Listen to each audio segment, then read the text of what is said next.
오늘 본문은 예수님이 12제자를 부르시고 또 세우시는 그러한 장면입니다.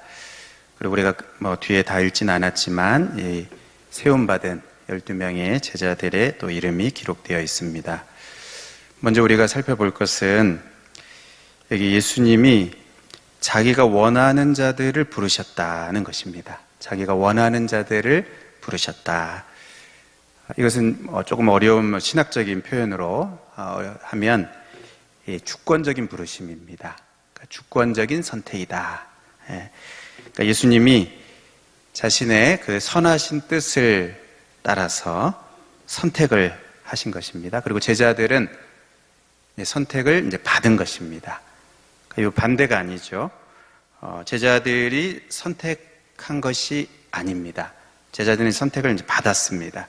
제자들이 원하고 또 자기들이 선택해서 제자로 이렇게 받아달라고 해서 이제 제자가 된 것이 아니고 예수님이 제자로 선택을 하신 것입니다. 그래서 제자로 이제 세움을 받게 되었다 하는 것입니다. 이것은 우리가 이제 흔히 말하는 이제 표현으로 하면 하나님의 은혜죠. 오직 하나님의 은혜로 부르심을 받은 것입니다. 여러분, 은혜가 무엇입니까? 자격이 없는데, 은혜 받을 자격이 없는데 자격 없는 자에게 베풀어 주시는 그 하나님의 사랑, 이게 이제 하나님의 이제 은혜입니다. 그러니까 여기 12명의 이 제자들은 자격이 되고 또 자격 시험에 이렇게 합격해서 제자가 된 것이 아니고 자격이 없는데 하나님의 은혜로, 전적인 그 하나님의 은혜로 이 제자로 부름을 받고 세움을 받게 된 것입니다. 여러분, 우리들이 이 하나님의 자녀로, 이 제자들뿐만 아니라 우리들이 이제 하나님의 자녀로 부르심을 받아서 성도로 세움을 받는 것, 이 성도로 세움을 받은 것도 하나님의 은혜입니다. 우리 에베소서 2장 8절 9절에 보면 우리가 잘 아는 말씀인데요. 너희가 그 은혜에 의하여, 은혜라고 말하죠. 믿음으로 말미암아 구원을 받았으니 이것이 너희에게서 난 것이 아니다. 그러니까 너희에게서부터 그것이 나온 게 아니고 하나님이 주신 것이다. 하나님의 선물이다. 이렇게 이제 말씀합니다. 그리고 행위에서 나온 게 아니니 이는 누구든지 자랑하지 못하게 함이라. 그러니까 우리를 하나님의 자녀로 부르신 것, 이 성도로 세움을 받은 이것은 하나님의 은혜로 된 것이고 하나님의 선물이다. 이렇게 말씀합니다. 이것만이 아니고 우리가 자녀로 또 성도로 세움받은 것뿐만 아니라 우리가 무엇인가 직분을 받고 일꾼이 되는 것도 이제 마찬가지로 오직 하나님의 은혜입니다. 디모데전서 1장 12절에 14절 보면 이 바울의 이제 고백인데요. 나를 능하게 하신 그리스도 예수 우리 주께 내가 감사함은 이제 감사하고 있습니다. 무엇을요? 나를 충성되이 여겼어. 내게 직분을 맡기심이니. 그러니까 직분을 맡기신 것을 이제 감사하고 있습니다. 근데 그런 자격이 있는 게 아니고 바울이 이전에 어땠습니까? 내가 전에는 비방자였고 박해자였고 폭행자였으나, 여러분, 이런 사람이 사도로 부름을 받는 이것은 자연스럽지가 않습니다. 그렇죠? 근데 그러한 나를 도리어 하나님이 긍휼히 여겨주셨다. 긍휼히 여겨주신 것, 내가 믿지 아니할 때 알지 못하고 행하였음이라. 그리고 그 다음 절에 우리 주의 은혜가, 이렇게 말하죠. 이 하나님의 은혜입니다. 우리 주의 은혜가 그리스도 예수 안에 있는 믿음과 사랑과 함께 넘치도록 풍성하였도다. 그러니까 지금 바울이 내가 사도로 부름받기에 적합하지 않은데, 그런 직분을 받기에 합당한 자가 아닌데 도리어 이 정말 심판받고 정죄받아야 마땅한 그런 자인데 하나님의 은혜로 하나님이 나에게 직분을 맡겨주셨다. 그래서 내가 감사한다. 하나님의 은혜에 감사한다. 이렇게 고백을 하고 있습니다. 여러분, 우리가 하나님의 자녀가 되고 또 성도가 되고 직분을 받고 또 일꾼이 되는 이것에 있어서 우리가 자랑할 수 있는 것은 아무것도 없습니다. 자랑할 것이 있다면 그것은 오직 하나님의 그 선하신 은혜입니다. 자격 없는 나에게 베풀어 주신 정말 하나님의 그 크신 은혜에 대해서 우리가 감사하고 정말 십자가만을 자랑하고 겸손하게 섬기는 그것이 우리가 마땅히 해야 될 부분입니다. 자격이 없기 때문에 또 어떤 면에서는 우리가 나는 섬기기에 적합하지 않다 이렇게 또 말할 수도 없는 것 같습니다. 그렇게 말해서도 안 되는 것 같습니다. 원래 자격이 없는 게 맞습니다. 부족한 게 맞고 자격이 없는 게 맞아요. 그러니까 하나님이 이렇게 불러주심에 대해서, 세워주심에 대해서 우리가 감사하고 또 순종하고 겸손하게 그 은혜에 감사하면서 섬기는 그 모습이 이게 바른 그러한 모습인 것입니다. 우리가 하나님이 이렇게 제자들을 이렇게 불러주셨는데 그 다음으로 우리가 이제 살펴볼 것은 제자들을 부르신 그 목적입니다. 예수님이 제자들을 이렇게 부르시고 이렇게 세워주셨는데 그 부르신 목적이 무엇인가? 14절, 15절에 말씀하고 있습니다. 이에 12를 세우셨으니 이는 자기와 함께 있게 하시고 또 보내사 전도도 하며 귀신을 내쫓는 권능도 가지게 하심이러라. 여기 제자들을 부르신 두 가지 목적, 제자들을 부르신 목적 두 가지가 나오고 있죠. 자기와 함께 있게 하시고, 첫 번째입니다. 자기와 함께 있게 하시고, 그 다음 무엇입니까? 보내사, 보내셔서 전도도 하고 귀신을 내쫓는 그러한 일도 하게 하시는 이 두 가지 목적을 위해서 제자들을 이렇게 부르신 것입니다.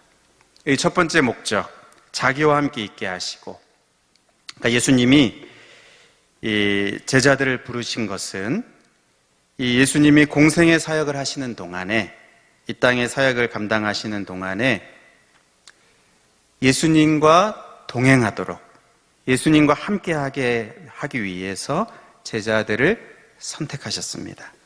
예수님과 함께 지내면서 함께 시간을 보내고 또 함께 자기도 하고 또 함께 동행하면서 예수님으로부터 배우고 예수님의 가르침을 듣고 예수님이 하시는 사역들을 보고 또 예수님이 하시는 일들을 옆에서 보면서 또는 이제 사역을 돕기도 하면서 이렇게 예수님과 함께 동행하면서 예수님과 친밀한 관계를 갖도록, 친밀한 관계를 갖기 위해서 부르시고 선택하신 것입니다. 이것이 이 첫 번째 목적입니다.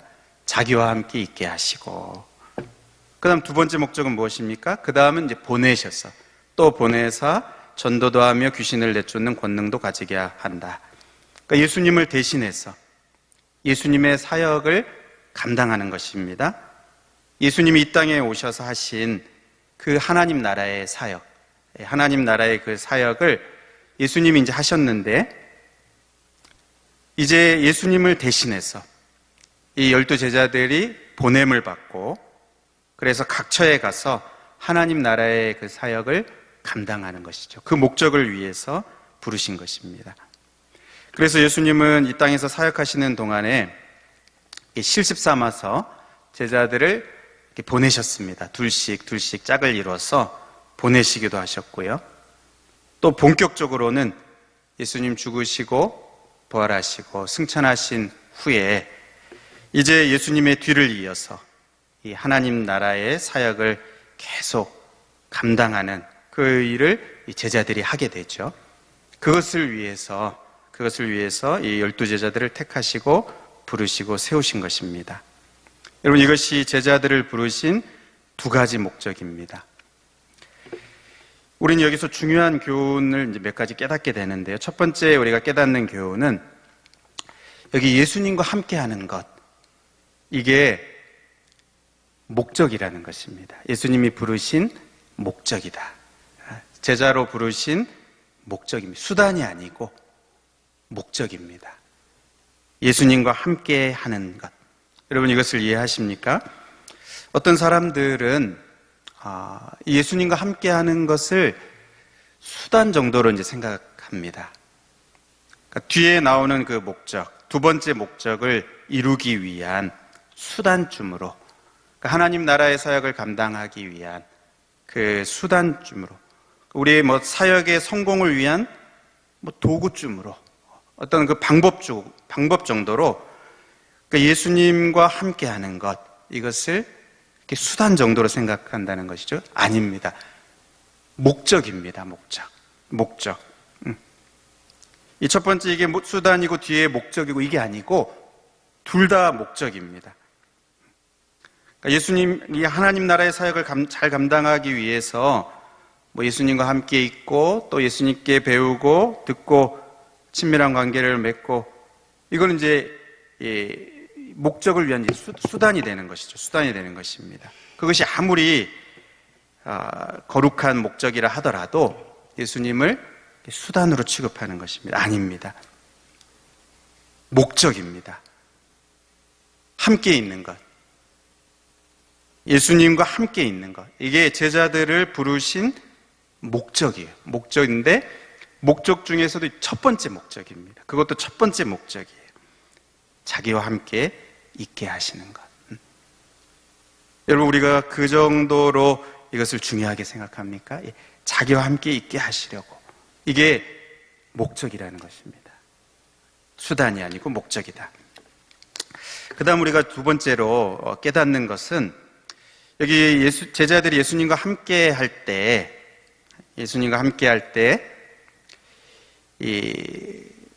그 결과로 이 하나님 나라의 사역을 잘 감당할 수 있게 되는 것입니다. 그러니까 이게 예수님과 함께 있는 이것이 이제 목적인데, 그 목적에 충실할 때, 그래서 예수님과 함께 동행할 때, 예수님과 함께하고 예수님과 동행하게 될 때, 그 결과로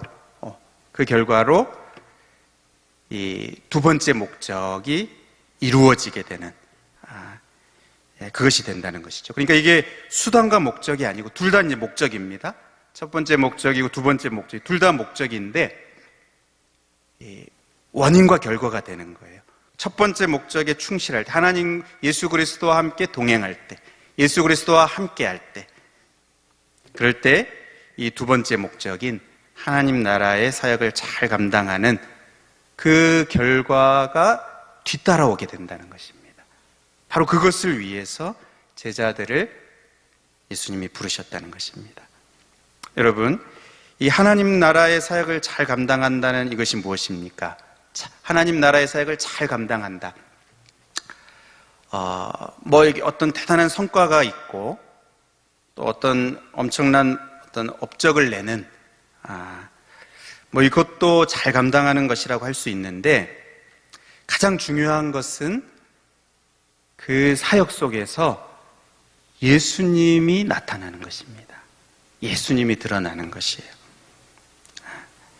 왜냐하면 예수님을 대신해서 하는 것이기 때문에, 그리고 예수님이 하셨던 그 사역을 이어서 하는 것이니까, 여러분, 그 하나님 나라의 사역을 잘 감당한다는 것은 혹 대단한 어떤 결과가 없어도, 혹 어떤 엄청난 결과들이, 업적들이 있지 않아도 그 속에 예수님이 드러나면 그게 성공하는 것입니다. 예수님의 성품이 드러나고 예수님의 능력이 나타나고 하나님의 영광이 드러나면 그것이 그 하나님 사역을 잘 감당하는 것이죠. 그리고 예수님께서 그 제자들을 부르신 그 목적이 이루어지는 것입니다. 그러니까 이것은 제자들이 스스로 지혜와 능력이 뛰어나다고 해서 할 수 있는 것이 아니고, 예수님과 함께 할 때만 그것이 가능한 것입니다. 예수님과 함께 할 때에만, 예수님이 그 속에서 임하시고 그와 함께 하시고 또 그를 사용하시고 그 예수 그리스도로 충만할 때만 비로소 이것이 가능한 거예요. 그 사역 속에 예수 그리스도가 드러나고 나타나는, 이것이 가능한 겁니다. 예수님은 이 부분을 요한복음에서 이렇게 이제 설명을 잘 하십니다. 요한복음 15장 16절에 보면, 너희가 나를 택한 것이 아니다. 제자들을 향해서 너희가 나를 택한 것이 아니고 내가 너희를 택하여 세웠다. 오늘 마가복음처럼 예수님이 주권적으로 부르시고 세우신 것이죠. 자기가 원하는 자들을 세우신 것입니다. 너희가 나를 택한 게 아니고 내가 너희를 택하여 세웠는데, 그 목적이 뭡니까? 이는 너희로 가서 열매를 맺게 하고 또 너희 열매가 항상 있게 하여, 열매를 맺게 하기 위해서. 그러니까 오늘 이 본문으로 하면 제자들을 부르신 그 두 번째 목적인 것이죠. 보내셔서 하나님 나라의 사역을 하게 하시는 그것입니다. 그 열매라는 것이 결국은 하나님 나라의 사역을 감당하는 그것이라고 할 수 있습니다. 그것입니다. 그런데 이것을 이제 말씀하셔요. 그런데 그에 앞서서 요한복음에 보면 그에 앞서서 예수님이 강조하시는 것이 있습니다. 너희를 내가 이렇게 택해서 세웠고 그래서 너희를 보내서 이 열매를 맺게 하는 것이다. 그 목적을 위해서 너희를 세웠다 이렇게 말씀하시는데 그 앞에 더 강조하시는 게 있어요. 먼저 우선적으로 강조하시는 게 있습니다. 그게 무엇입니까? 요한복음 15장 5절 우리가 잘 아는 말씀이죠. 나는 포도나무요 너희는 가지라. 아까 그 말씀이 요한복음 15장 16절인데 그 앞서 예수님이 더 강조하시는 게 이것이 우선적으로 강조하시는 게 바로 예수님과의 그 관계를 말씀하십니다. 예수님과 제자들의 그 관계를 말해요. 나는 포도나무요 너희는 가지다. 그래서 그가 내 안에 내가 그 안에 거하면 사람이 열매를 많이 맺게 된다. 나를 떠나서는 너희가 아무것도 할 수 없습니다. 바로 그 관계를 말씀하십니다. 연결되어 있으면 너희가 내 안에 거하면 그러면 열매를 많이 맺는 결과가 나타나게 된다. 반대로 떠나서는 아무것도 할 수 없다 이렇게 이제 말씀하시죠. 그 다음 이어지는 15장 8절에 너희가 열매를 많이 맺으면 내 아버지께서 영광을 받으실 것이요 너희가 내 제자가 될 것이다. 그 제자인 것이 이제 드러난다는 것입니다. 그 열매를 통해서. 그리고 15장 9절 우리가 잘 아는 말씀입니다. 아버지께서 나를 사랑하신 것 같이 나도 너희를 사랑하였으니 나의 사랑 안에 거하라. 지금 이 관계를 말씀해요. 아버지와 예수님 서로 사랑의 관계입니다. 예수님이 이 땅에 오셔서 사역하시는데 그냥 사역으로 맺어진 관계가 아니고 사랑의 관계로 맺어진 거예요. 예수님이 하나님의 부르심을 받아서 보내심을 받아서 이 땅에 오셔서 공생의 사역을 하시지만 사역으로 맺어진 관계가 아니고 사랑으로 맺어진 관계입니다. 아버지와 예수님의 이 관계가 사랑으로 맺어져 있고 또 누가 사랑으로 맺어져 있습니까? 나도 너희를 사랑하였으니. 그러니까 예수님과 제자들도 사랑으로 연결되어 있다는 거예요. 그냥 내가 이 사역을 감당하는데 너희들 그냥 같이 하는 그 정도가 아닙니다. 그리고 내가 떠나고 나서 너희들이 그 뒤를 이어서 그 사역을 하는 물론 이제 그렇게 됩니다. 그런데 그 속에 먼저 있는 것은 뭐냐 하면 그 관계인 것이죠. 사랑의 관계. 아버지와 예수님 안에 사랑의 관계. 예수님과 또 제자들 안에 그 사랑의 관계가 연결되어 있다는 것을 말씀하십니다. 그래서 나의 사랑 안에 거하라. 나의 사랑 안에 거하라. 여러분, 제자들이 이 하나님 나라의 사역을 감당하는 여러분 그 능력이 어디에서 옵니까? 그 능력이 어디에서 옵니까? 하나님 나라의 사역을 감당하는 그 능력이 어디에서 옵니까? 열매가 어떻게 맺혀집니까? 나의 사랑 안에 거하라. 나의 안에 거하라. 여러분 이것입니다. 여러분 이 능력이 오는 것은 이 제자라는 그 직함에서 오는 게 아닙니다. 제자라고 하는 그 명함에서 오는 게 아닙니다. 그 능력이 그 제자라는 직함에서 오는 게 아닙니다. 이 12제자의 명단에 그들의 이름이 있다고 해서 자연적으로 그 능력이 나타나는 것이 아니죠. 여러분 그것을 누구보다도 잘 보여주는 그 사람이 바로 그 명단에 나오는 가룟 유다입니다. 12제자의 명단에는 있지만 그러나 그는 결과적으로 하나님 나라의 사역을 하는 게 아니고 하나님 나라를 무너뜨리는, 여기 나오죠. 이는 예수를 판 자라 19절에 말합니다. 하나님 나라를 위해서 세움을 받았지만 그러나 그 일을 감당하지 못했습니다. 결과적으로 그 명단에 있다고 해서 되는 게 아니에요. 오히려 하나님 나라를 허무는 자가 된 것입니다. 명단에 있다고 되는 게 아닙니다. 또 경력이 있다고 되는 것도 아닙니다. 우리가 소위 말하는 짬이 있다고 해서 되는 게 아니에요. 경력이 있다고 되는 게 아닙니다. 세월이 흐른다고 그 능력이 나오는 게 아닙니다. 여러분 이 뒤에 보면 이 12제자들이 이 마가복음 6장에 가면요. 예수님이 이렇게 실습 삼아서 보내십니다. 보냄을 받아서 모든 촌에 두루 다니면서 하나님 나라의 사역을 감당하게 됩니다. 실습 삼아서 이렇게 하게 하시는 거예요. 둘씩 보내셨습니다. 그래서 복음을 전파하고 더러운 귀신을 제어하고 많은 그러한 이 병자들을 고치는 사역을 감당했습니다. 기뻤죠. 감당했습니다. 예수님의 보냄을 받고 예수님과 같이 있다가 이렇게 보냄을 받고 이 사역을 감당했습니다. 그런데 조금 더 뒤에 가면 마가복음 9장에 가면 거기서는 그 사역에 실패합니다. 귀신 들린 아들을 데리고 온 그 아버지, 그 절박한 마음이 데리고 왔는데 그 귀신을 쫓아내지 못합니다. 제자들도 충격을 받았어요. 왜 그때 이제 했는데 왜 이제는 못합니까? 예수님께 조용히 나중에 다 가고 나서 물었습니다. 우리는 어찌하여 능히 그 귀신을 쫓아내지 못하였습니까? 그때 아주 유명한 말씀하시죠. 기도 외에 다른 것으로는 이런 종류가 나갈 수 없느니라. 기도라는 그 행위를 말씀하신 게 아니고 너희들 스스로의 힘으로 할 수 없다는 것입니다.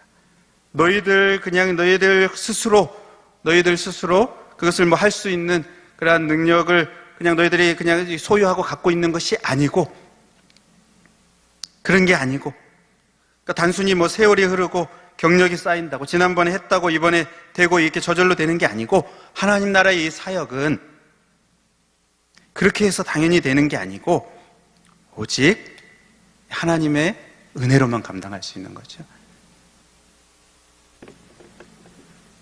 그래서 우리는 매번 겸손해야 되는 것입니다. 여러분, 그 능력이 어디서 옵니까? 하나님 나라의 사역을 감당하는 그 능력, 그냥 명단에 있다고 되는 게 아니고 경력이 있다고 되는 게 아니고 그 비결이 어디 있습니까? 자기와 함께 있게 하시고 자기와 함께 있게 하시고 이 나의 사랑 안에 거하라. 여기에 이제 비결이 있는 것입니다. 그러니까 예수 그리스도로 충만할 때, 우리 안에 성령으로 충만할 때 거기에 하나님 나라의 사역을 감당할 수 있는 능력이 비로소 거기에서 나타나게 되는 것입니다. 여러분, 예수님이 제자들을 부르신 목적 오늘 우리가 보고 있는데요, 두 가지입니다. 자기와 함께 있게 하시고 그리고 보내시는 것, 하나님 나라의 사역을 위해서 보내시는 이 두 가지가 다 예수님이 제자들을 부르시고 세우신 목적입니다. 여러분, 이것은 우리를 성도로 부르신 목적과도 같습니다. 그러면 여러분, 우리들의 삶 속에서 이 하나님 나라의 사역이 현재 이루어지고 있습니까? 예수님이 보내신 그 자리, 가정이든 교회든 우리의 부서든 우리의 직장이든 학교든 우리를 보내신 그 자리에 하나님 나라가 회복되고 있습니까? 그 속에 예수 그리스도가 드러나고 있습니까? 어둠이 떠나가고 있습니까? 마귀가 제어당하고 있습니까? 예수님이 나를 통해서 역사하고 있습니까? 하나님이 영광을 받으시고 있습니까? 거룩한 열매들이 맺히고 있습니까? 우리를 세우셨는데, 우리를 불러주시고 세워주셨는데, 바로 이것을 위해서 우리를 보내셨는데, 우리를 두신 그 자리에 그것이 이루어지고 있습니까? 혹시 그렇지 못하다면, 이 첫 번째의 목적, 자기와 함께 있게 하시고, 여러분, 여기에 혹시 우리가 실패하고 있는 것은 아닙니까? 하나님 나라의 사역을 감당하기 위해서 보내시는데 그것을 우리가 정말 잘 능력 있게 감당하려면 먼저 우리들의 심령에 하나님의 나라가 임해야 되는 것이죠. 우리의 심령에 하나님의 나라가 임해야 되는 것이죠. 예수님과 함께 있게 하시고 이것입니다. 예수님과 함께 있는 것, 예수님과의 교제가 회복되는 것, 우리의 심령에 하나님의 나라가 먼저 임하는 것. 여러분, 이것에 실패한다면 그 결과는 뻔한 것입니다. 이전에는 그래도 됐는데 지금 그러지 못한다면, 그래서 우리들의 우리들을 보내신 그 자리에서 하나님의 나라가 임하는 것이 아니고 오히려 그 반대의 결과들이 있다면, 그런 모습들이 있다면, 그렇게 쓰임받지 못한다면, 여러분, 우리가 점검해 보아야 할 지점이 바로 이것입니다. 내가 주님 안에 거하고 있는가? 내가 주님과 시간을 보내고 있는가? 내가 주님과 동행하고 있는가? 내 심령이 하나님의 나라가 임하고 있는가? 이것을 먼저 점검해야 되는 부분입니다. 여러분, 오늘 말씀을 맺겠습니다. 우리는 정말 하나님의 은혜로 성도로 부르심을 받았습니다. 오직 하나님의 은혜로, 자격 없는 우리들 불러주신 그 하나님의 은혜에 우리가 감사하면서 여러분 끝까지 잘 달려갈 수 있기를 축복합니다. 특히 우리를 보내시고 세우신 자리에서, 우리를 두신 그 자리에서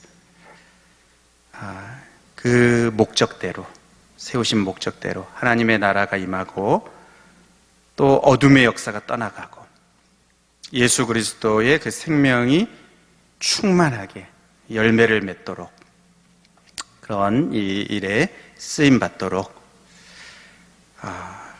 우리가 먼저 주님과 함께 있는데 실패하지 않고, 또 주님 사랑 안에 거하는 거기에 실패하지 않고, 주님과 함께 동행하는데 실패하지 않고 나의 사랑 안에 거하라, 주님 사랑 안에 거하는 우리들이 되어야 되겠습니다.